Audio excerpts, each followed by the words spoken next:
You ready? There is a connection between the paranormal, UFOs, and the myths of ancient history. The clues are scattered across the landscape from a forbidden past, maybe even in your own backyard. There is a connection between the true nature of our reality, consciousness, and the unexplained. I'm Carl the Crusher. Let's explore the unknown.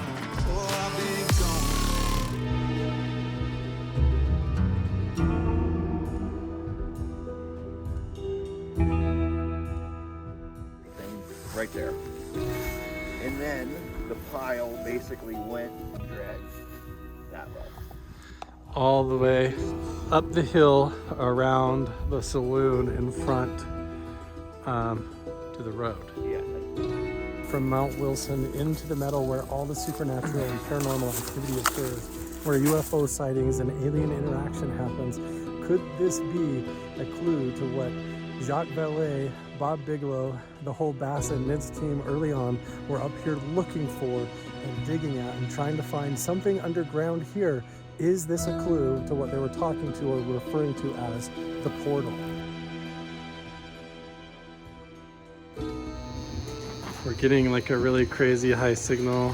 Maybe it's something in the wall, but what if it's something in this box?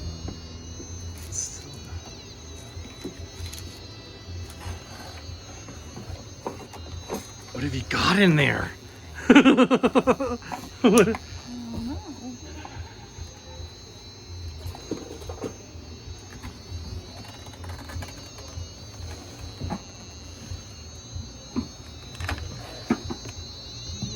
It's in the wall. Screaming in there. Wow. Huh. What's up, guys? You're here on the Carl the Crusher channel, and I am down in the meadow at this really interesting point of interest in front of the settlers cabin, at the bunkhouses at Mount Wilson Ranch. I was getting ready to fly the drone up over the meadow to showcase what I've been filming up here with Jeff and the guys, going up to these vent holes, these lava tubes, these mine test sites or whatever that go all the way up this interesting meadow where all this paranormal activity seems to occur.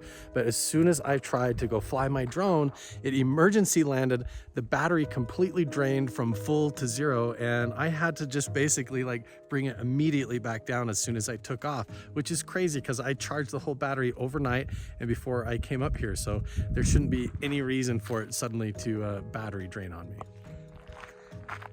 Completely full battery, dropped to zero, and emergency landed. It was all 4 green lights on my drone, and it said it was full. The charger status, everything on the drone said full. I took off, I got right above that tree, and it said electrical problem or whatever, and emergency landing, flashing red light. And I had to basically bring it straight back down, and it said the battery's dead. Either you need a new battery, I charged it overnight. I put it on, I looked at it. It has 4 indicator lights, all green. It charged all the way up. I took it off. As soon as I got like maybe 50 feet in the air, it said emergency, emergency. I heard you hit the air. I was like, all right.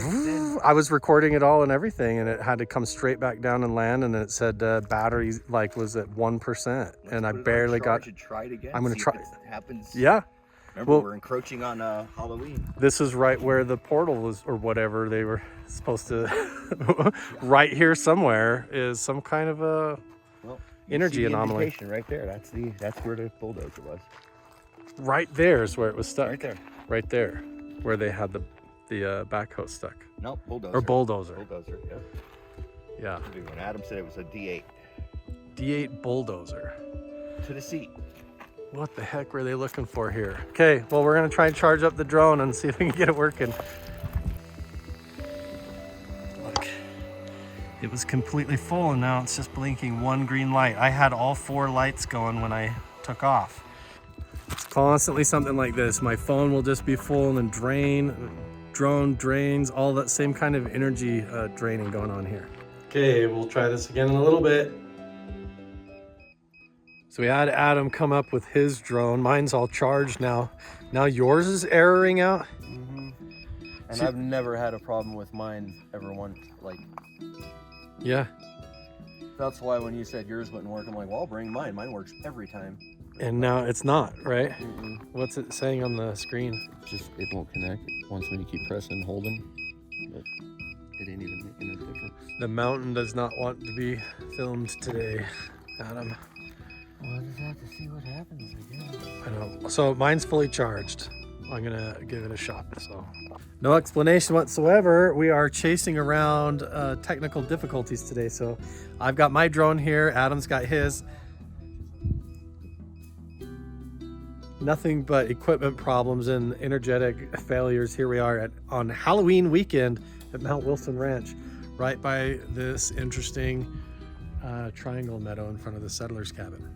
So I'm gonna actually have to hook up my phone in order to fly the drone, but I just want to show you guys. Fully charged. There we go. Yeah, see, they're talking about it over here. See? And Jeff's walking around with the goggles on, perfect. See, we're not faking anything out here, guys. This is how it is. I'm trying to figure out who's doing this to my tooth. You got a toothache today, right? Yes. Everyone meet Jordan. Hi, Jordan. Welcome to the channel. Jeff's got the goggles on. We're looking for weird energy zones around the meadow. Yeah, we were just talking about that. Adam's drone is Second drone of the day, dead? Be careful of the power lines or the cables above you. I just turned my drone on, so I'm gonna go try it right now. Mikey too. Mike. I think it's gonna work. Okay. We'll see. Make sure and record too, so you can use your footage too, maybe. Oh yeah, back in business, baby. Watch that cable.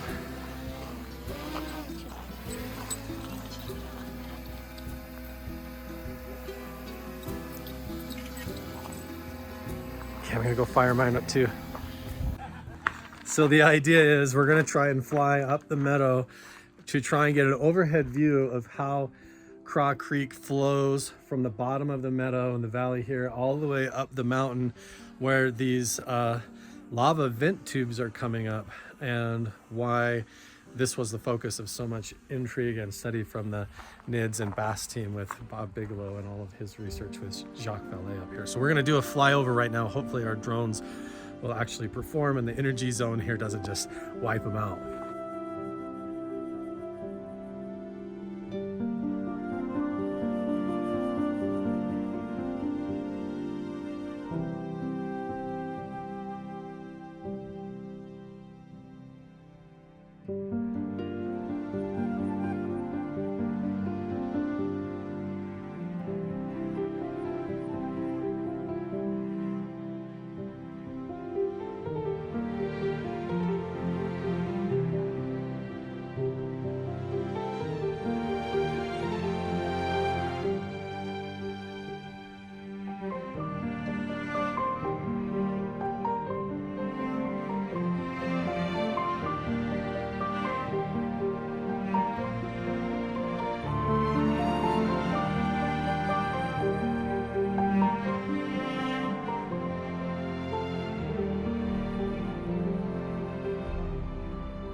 Well, my drone made it, but look guys, I accidentally wrecked on top of the shed. I broke all my propellers off, but I still was able to make it back. So, so far so good. We got some epic shots and the drone seems like it survived. We'll just have to repair it. But Adam, yours is not working? No, it'll only go up like 75 feet. And then it's crapping out on you? Yeah. What the heck? We're just having all kinds of... And this is brand new. You just got it, right? Just got it. That's weird. So yeah. Charged batteries, I mean 100%. I'm glad I was able to get a flyover, so we'll have to check and see if the footage turns out. And I had my doubts about all the electronics messing up, but maybe they do. It keeps happening all the time. We're talking about all these local stories that everybody have of the shaman and people that lived in this place and in these rooms. And what we're noticing, Jeff, is a lot of these paranormal incidents seem to line up with your father passing away here. So we might need a little bit of filling in on about that. Well, the load, as he was nicknamed. The load?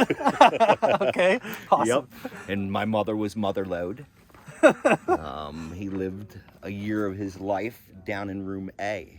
Down here at the end of the building? No, the room where you had your, Oh, right from that corner that you pointed at, that was right where his bed was. where Adam and I both felt the cobweb thing move through us? Really? That's the same room? Why didn't you tell me that? I was just waiting. That was one of those. You told me that? Why didn't I didn't catch that part. Yeah. Okay.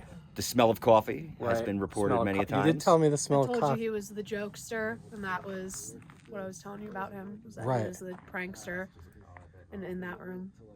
Like why he would be the one that would try to run up and jump scare me from behind like it was funny. Yeah. And Yep. Adam especially. I'm sure he's heard Dad All talk of the about above. Adam. Adam's never had any of them kind of experiences or anything, and lo and behold, Adam has his first experience there, Yeah. which could be Both of typical. us did right there. Yeah. Right.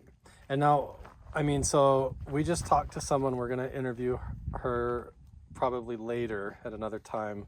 But Right over there. yeah, she lives right over there. And she recounted stories of her son, I mean, having all kinds of stuff like smelling cigarettes. And how does that fit in with your dad? Well, remember the story was smelling dirty cigarettes, nasty cigarettes. yeah. And my father was noted for smoking whatever. Really? He prided himself on the crappiest cigarette he could smoke. And that was just right here the last years of his life. Yeah. So is that room open? Can we go through there and then Let's do it. let's do it? Part I never told any of you guys that, right? Did I ever tell you that? I knew he died down here somewhere, but So he didn't die down here, though. Oh, he didn't? No, he was basically on his way out, and then they took him to the medical center. But he lived here. This is where he would have been. Yeah. Spent his time and everything. So Yeah, this was his dream was always to live out west. right. Okay. And let's just take note that this is right in the meadow where all of this intrigue continues to point, like this whole feature that goes all the way up. I know, I keep intentionally getting everyone in the background because they all hate it so much. This is the room he lived in. Yeah. Like I feel cobwebs right now, but that really could be cobwebs. Do you feel that too? No, I'm just kidding. Wow, okay. So, yes, we've been through the bunkhouses here a few times and filmed like in the night, and we need to do a spirit box thing down here. Now that we feel like we may be talking to your dad. Yeah. Thought so. So this is the room. We came through this door, turned the corner, and then we feel it all like right here. So his bed was right there. His bed was here. Yeah, so right here is where I felt like when I walked up here, I thought somebody ran up behind me and was going to push me in the back. And you're saying he was a jokester. What was his name? James. James. James E. McBurney, otherwise known as Jumbo. Jumbo McBurney. Okay, so now we have some conversation to have with James down here with the spirit box at some point. Yeah. If you're comfortable. Oh yeah, let's do it. Cool. That's part of this whole mission. Right. Didn't you tell him to come back and haunt you? Yeah. You did? Oh, yeah. See, I told my dad too. I was like, you No. better come and ring the bell by my bed and let me know. And Holy So we're smokes. fast encroaching on it. Now, okay. So tonight we'll just have a nice Halloween party, Halloween. And we'll get out the spirit box. Yeah. All up my arm right there. It feels like cobwebs. Right now. Up my left arm right now. Whoa. What's his name? James. Hey, James. Oh, that's weird. All right. You saw the hair on my arms go up right there. Woo! This is a weird place, man. Every time I come in here, it's so weird. He doesn't care. He doesn't care about you guys. He's just messing with me. Just getting Carl a little while. Wow. Have to get the firecrackers out. That's how you can summon him with the firecrackers. Yeah, Is that what, that was his thing? Was firecrackers? Yeah, at his funeral, they lit off what, like a whole. the biggest reel you could light off with firecrackers. James Keenan was telling me that when he was here. He's like, "Did you see how many fireworks that Jeff has collected back in there?" All right. There you go.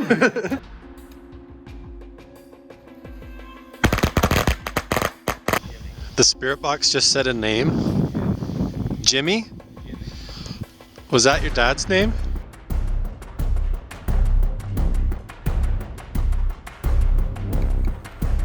Look at this signal, guys. Oh my gosh, you guys are not gonna believe this. This morning, this is gonna be my ride.